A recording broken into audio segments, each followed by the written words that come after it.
Vous écoutez Le Siffleur, un podcast issu des archives d'Europe 1. Tout en haut de Montfort-l'Amaury, à la lisière de la forêt de Rambouillet, il y a sur la route de Saint-Léger une belle propriété entourée de murs. Quand on entre, on passe devant la maison du gardien, le vieux Marcenat. Puis l'on trouve au milieu du parc la belle demeure d'Aline. C'est l'automne, 8 heures du soir. Bonsoir, Aline. Fabienne, qu'est-ce que tu viens faire ici? J'ai à te parler. Nous n'avons plus rien à nous dire.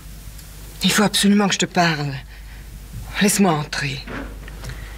Si tu y tiens vraiment... Tu es seule? Comme d'habitude. Je t'écoute. Barneville va venir? Il m'a téléphoné. Sa voiture est en panne. Il arrive demain matin à Montfort par le train de 10h33. Et tu es encore décidée à tout lui raconter? Oui.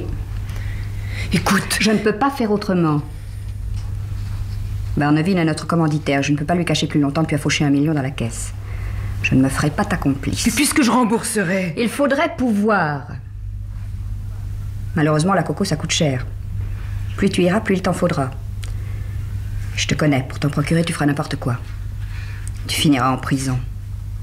Ou à l'asile. Aline, je t'en supplie. Non. Quand je pense à tout l'argent que je t'ai fait gagner. Je le sais. Mais toi, pourquoi n'en as-tu pas mis de côté comme moi? Tu as gâché les meilleurs dons. Tu es une chimiste de premier ordre et tu as créé des produits de beauté d'une qualité exceptionnelle qui nous ont rapporté la fortune. Et à toi, qu'est-ce qui te reste de tout ça? Rien, zéro. Écoute-moi, Aline, écoute. Ne dis rien à Barneville et je te fais cadeau à toi, personnellement, de la formule de mon nouveau rouge à lèvres. Tu l'exploiteras comme tu voudras. Je ne te demanderai pas un sou. Barneville, toi et moi, nous sommes associés.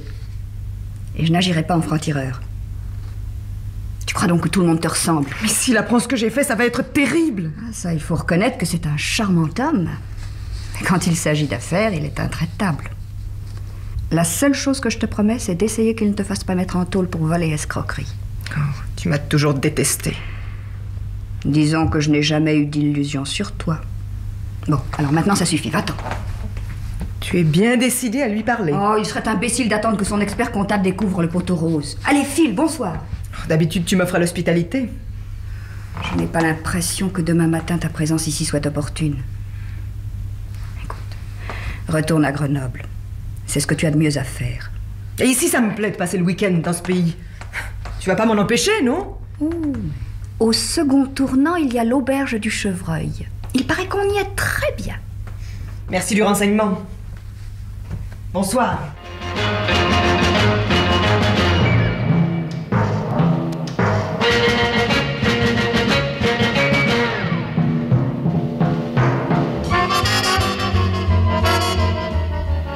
Bonsoir, mademoiselle. Bonsoir. Vous avez une chambre? Oui, mademoiselle. Je peux laisser ma voiture dans la cour? Mais oui, mademoiselle, elle ne risque rien. Vous avez une chambre avec salle de bain? Oui, mademoiselle. Je vous recommande le 4 au rez-de-chaussée. Elle donne de plein pied par une porte-fenêtre sur le jardin. Vous aurez le calme parfait. Très bien, je la prends. Vous avez des bagages? Oui, il y a une valise sur le siège arrière de ma voiture. Le garçon va la chercher. Le temps que la femme de chambre fasse la couverture, voulez-vous attendre dans le bar? Je viendrai vous prévenir sitôt que ce sera prêt. Entendu, merci. Je te faiblais, tu entends, mon petit gars?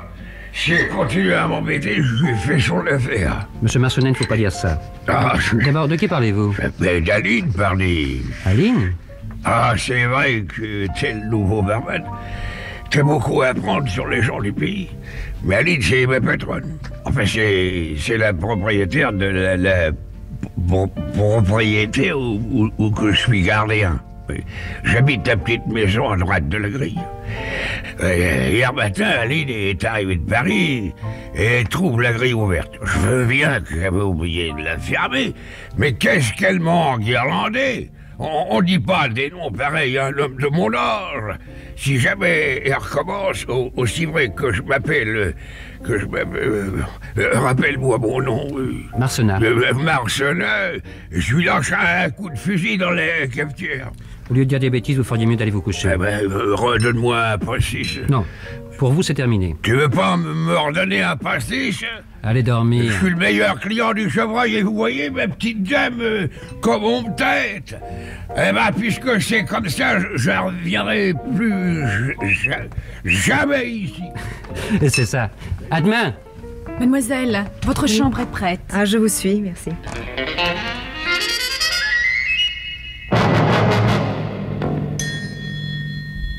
Si vous voulez entrer. Merci. Ah, c'est charmant. Je sens que je vais bien me reposer ici. Ah, j'ai une de ces migraines. Auriez-vous de l'aspirine? Oh, mais certainement, mademoiselle. Je vous en apporte tout de suite.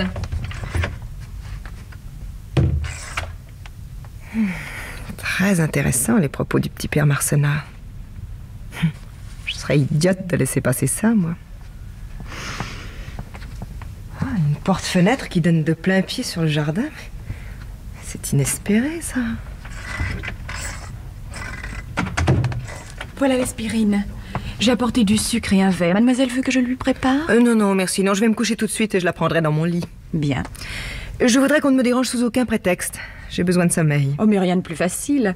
Je vais mettre à la porte une pancarte ne pas déranger.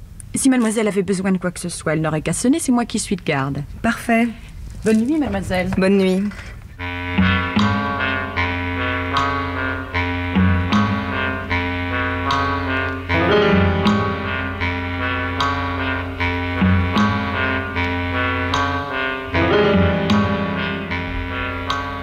Eh bien, Fabienne, il n'a pas été long à arrêter ton plan. Ne te couche pas et attends minuit. Maintenant, tu peux sortir doucement par le jardin, gagner la route et retourner chez Aline. Ivre comme il était, le gardien a tout laissé ouvert. Tiens, regarde. Il est là, vautré sur son lit, tout habillé. Et il dort comme une brute, son fusil auprès de lui. Oh, tu crois que c'est utile d'allumer cette cigarette?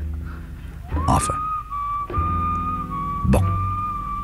Maintenant, pour prendre le fusil, il vaut mieux mettre des gants. Voilà. En 2 minutes, tu es chez Aline. La fenêtre du living room est entr'ouverte. Un rétablissement et tu es dans la pièce.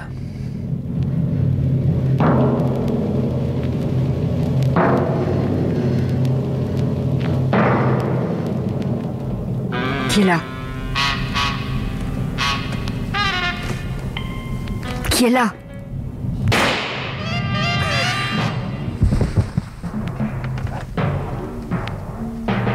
Morte.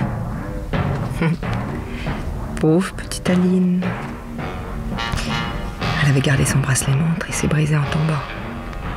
Parfait. Maintenant, filons reposer le fusil sur le lit de Marcenat et rentrons nous coucher.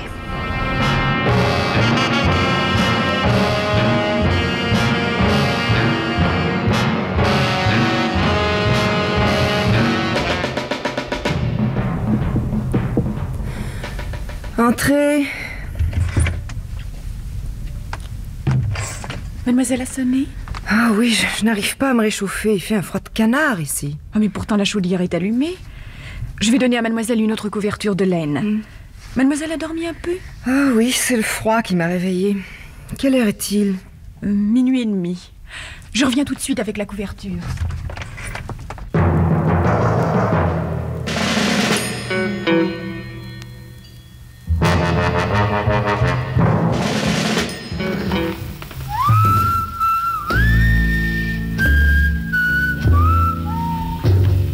Le lendemain matin à 10h, Fabienne va chercher Barneville à la gare.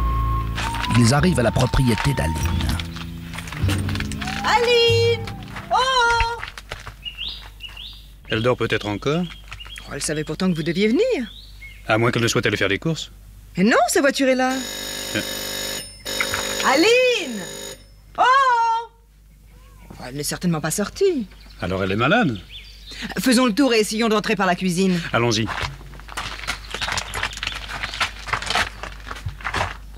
La porte de la cuisine est fermée. Oui, mais la fenêtre est ouverte. Je pourrais peut-être rentrer par là. Attendez, je vais escalader. Oh, on les voit, les sportifs. Hein. Voilà, je vais vous ouvrir. Vous pouvez entrer.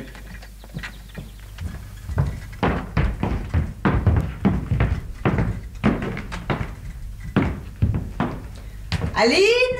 Où couche-t-elle? Dans le living room. Oh, regardez.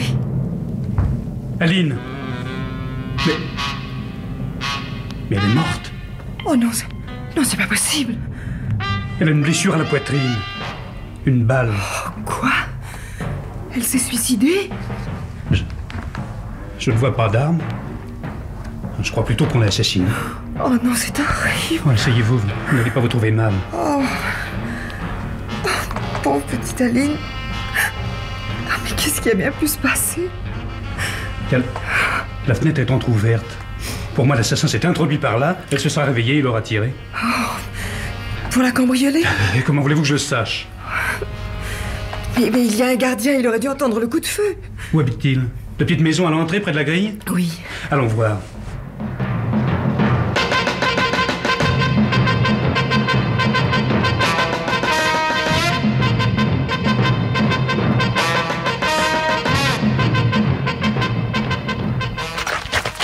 C'est là. Entrez. Y a quelqu'un? Et regardez, il dort tout habillé, un fusil auprès de lui. Un fusil? Qu'est-ce que ça veut dire? Si vous m'en croyez, au lieu de le réveiller, nous ferions mieux de téléphoner tout de suite à la police. Oh oui, retournons à la maison, vite. Eh bien, si je m'attendais à une chose pareille... J'en ai les jambes coupées. Pauvre Aline. Elle, si vivante, si dynamique. Et à propos, elle voulait me dire quelque chose à votre sujet. De quoi s'agit-il? Oh, je viens de créer un nouveau rouge à lèvres. Ah? Il faudra me montrer ça. Pour le moment, je suis seule à m'en servir, pour la dernière mise au point. C'est celui que vous avez sur les lèvres? Oui. Je l'ai remarqué tout de suite. Ah oui, vraiment? Ah, il est formidable. Je n'ai jamais vu un rouge aussi lumineux. Le téléphone est dans le living room. Allô? Allô, donnez-moi le commissariat de police, s'il vous plaît.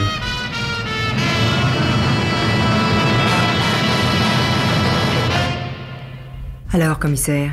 Le bracelet montre brisé prouve qu'elle a été assassinée à minuit et quart. Quant à Marcenat, il jure ses grands dieux qu'il est innocent. Il dit qu'en rentrant de la chasse, il s'est arrêté pour boire à l'auberge du Chevreuil, qu'il est rentré chez lui complètement ivre, qu'il s'est jeté tout habillé sur son lit et qu'il s'est endormi comme une souche avec son fusil auprès de lui. Oui, c'est ainsi que nous l'avons trouvé, mademoiselle Belmont et moi. Mademoiselle Belmont. Monsieur le commissaire. Hier soir, êtes-vous venu voir la victime ici, chez elle? Non. Non, je lui avais téléphoné de Paris dans l'après-midi et, ne sachant pas exactement quand je pourrais venir, je lui avais dit qu'elle ne me prépare pas de chambre. En fait, je suis arrivée à Montfort à 8h30 du soir. J'étais fatiguée et je suis allée directement à l'auberge du Chevreuil. Et à 9h, j'étais couchée. À 8h30, vous vous trouviez au bar et vous y avez vu Marcenat? Oui, oh, dans un état lamentable. A-t-il proféré des menaces contre mademoiselle Bréa? Ah, ça, je l'ignore. Vous m'étonnez. J'en regardais des magazines et j'aime mieux vous dire que les propos de cet ivrogne ne m'intéressaient absolument pas. Il a proféré des menaces?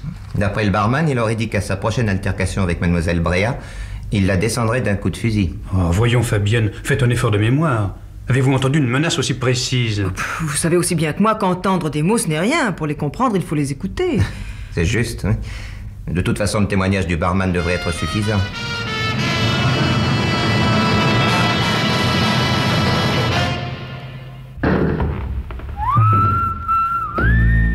Eh bien, Fabienne, ton plan a parfaitement réussi.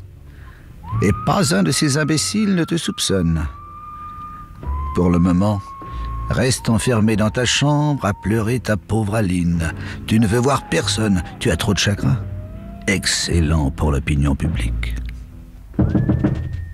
Qu'est-ce que c'est? Police. Entrez. Bonjour, mademoiselle. Je suis Daniel Souvigny, détective privé. Ah. Je viens au sujet de la mort de votre amie Aline Bréa. Asseyez-vous. Merci. Chère mademoiselle, je vous connais depuis un petit bout de temps. Ah. Vous m'étonnez, je ne vous ai jamais vu. Vous ne m'avez jamais vu parce que j'étais dans l'ombre. Dans l'ombre de quoi? Non, vous devriez plutôt demander dans l'ombre de qui? Ça ne vous ferait rien d'être plus clair. Donnez-moi une cigarette, je n'en ai plus. Merci. Vous, je sais que vous êtes chimiste, que vous avez été l'employé pendant 5 ans de votre amie Aline, puis son associé. Vous dirigez actuellement à Grenoble la petite usine de produits de beauté que vous avez fondée, grâce au concours financier d'un certain monsieur Barneville. Oui, il n'y a pas besoin d'être détective pour savoir tout ça. Je sais aussi, et pour ça il faut être détective et avoir été engagé par Aline dans ce seul but, je sais aussi que vous avez volé 1 million dans la caisse de l'usine. Oh, pas d'un seul coup. Vous êtes trop habile. L'ennui, c'est que je ne suis pas trop bête non plus. C'est moi qui ai découvert le poteau rose. Dans ce cas, Aline a dû vous dire qu'entre elle et moi, tout était arrangé, et que je me suis engagée à rembourser 100 000 francs par mois. Ah? Ah non, non, je ne savais pas. Que voulez-vous exactement? Aline avait une très grande confiance en moi. On a trouvé une lettre dans laquelle elle demandait qu'on m'appelle immédiatement s'il lui arrivait quoi que ce soit de fâcheux. Sitôt qu'on a découvert son cadavre, on m'a téléphoné et... me voilà. Et que voulez-vous savoir? Oh mon Dieu, rien.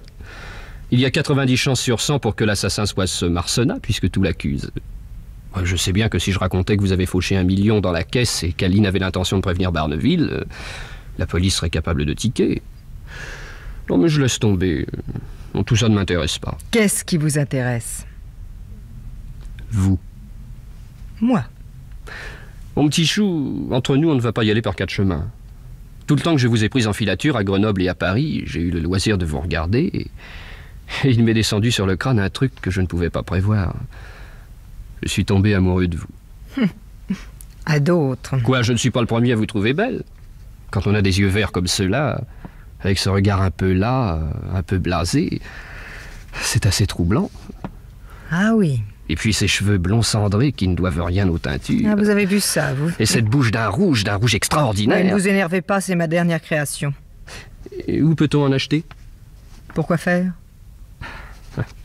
Pour en offrir à ma petite amie. Ah, navré, mais il n'est pas encore dans le commerce. Actuellement, il n'y a que moi au monde à en avoir sur les lèvres. Alors, faites-moi cadeau de votre tube. Et pourquoi faire? Pour l'offrir à ma petite amie. Ce serait avec joie, mais il est à sec depuis ce matin. Tant pis pour elle. Vous avez une petite amie et vous me faites la cour. Oh, elle n'est pas jalouse. Ah, quel dommage que vous n'habitiez pas Paris. Parce que? Parce qu'on se verrait tous les jours. En admettant que j'y consente. Oh, avec tout ce que je sais. Ah, chantage. Bon, pensez-vous. Je ne compte que sur mon charme personnel. J'aime mieux ça. Savez-vous que j'embrasse très bien? Ah. Essayez. Mais vous allez finir par me tenter. Oh, Daniel, vous n'êtes pas sérieux.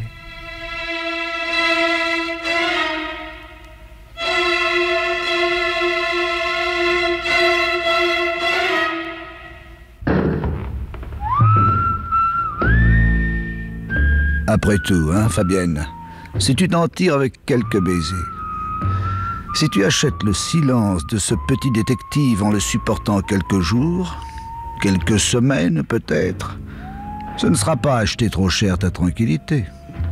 En tout cas, tu n'as aucun intérêt à rester ici. Fais vite ta valise. Entrez. Commissaire Collat, bonjour mademoiselle. Et vous voyez, je partais. Je crains que non, mademoiselle. Pourquoi? Nous savons maintenant que vous avez menti et que la nuit du crime, vous êtes allé à la propriété de votre amie Aline. Nous savons également que vous avez été remettre le fusil là où vous l'aviez pris. Qu'est-ce que vous racontez? Je raconte que vous ne devriez pas jeter vos mégots n'importe où. Nous en avons trouvé un, à vous, au pied d'un des géraniums plantés à l'entrée de la maison du gardien. Vous fumez bien des Gauloises. Oui, mais il n'y a pas que moi, figurez-vous. Je sais, mais après ce mégot, il y avait du rouge à lèvres, et le laboratoire municipal l'a analysé. Il est fabriqué exactement selon la formule inédite du rouge que vous venez de créer. Que je viens de créer? Mais personne n'en a le moindre échantillon. Comment auriez-vous pu faire la comparaison? Ce rouge, chère mademoiselle, vous étiez seule à en avoir sur les lèvres, et un certain détective en a tout simplement fait un prélèvement. Un prélèvement? Eh oui. Méfiez-vous des détectives qui embrassent trop bien. Vous venez d'écouter Le Siffleur, un podcast issu des archives d'Europe 1. Réalisation Julien Tarot. Production Romy Azoulay. Patrimoine sonore Sylvaine Denis, Laetitia Casanova et Antoine Reclus. Promotion Marie Corpet. Le Siffleur est disponible sur le site et l'appli Europe 1. Écoutez aussi l'épisode suivant en vous abonnant gratuitement sur votre plateforme d'écoute.